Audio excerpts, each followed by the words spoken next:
ఈరోజు మనం చరిత్రలో చాలా ముఖ్యమైన ఒక సామ్రాజ్యం గురించి తెలుసుకుందాం. అది మొఘల్ సామ్రాజ్యం.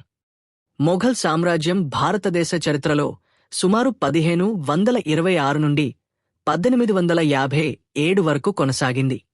ఇది మన దేశం మీద చాలా గొప్ప ప్రభావం చూపింది. రాజకీయంగా, ఆర్థికంగా, సాంస్కృతికంగా.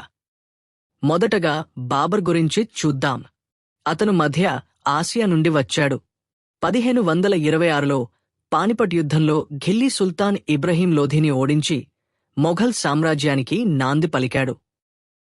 బాబర్ తర్వాత అతని కుమారుడు హుమాయూన్ రాజుగా అయ్యాడు. అతను షేర్షా సూరి చేతిలో ఓడిపోయి కొంతకాలం రాజ్యం కోల్పోయాడు. తరువాత మళ్లీ రాజ్యం పొందాడు కాని ప్రమాదవశాత్తు మరణించాడు. హుమాయూన్ కుమారుడు అక్బర్ మొఘల్ చరిత్రలో అత్యంత గొప్ప రాజు. అతను 13 ఏళ్ల వయసులోనే రాజు అయ్యాడు. రెండవ పానిపట్ యుద్ధంలో హేమును ఓడించాడు. అక్బర్ తర్వాత వచ్చినవాడు జహాంగీర్.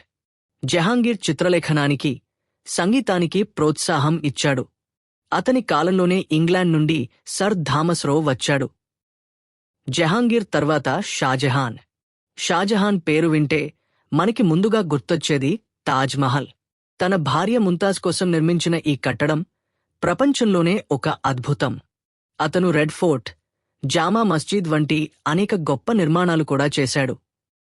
షాజహాన్ కొడుకు ఔరంగజేబ్ రాజ్యం దక్కించుకున్నాడు. ఔరంగజేబ్ కఠినంగా, మతపరంగా పాలించాడు.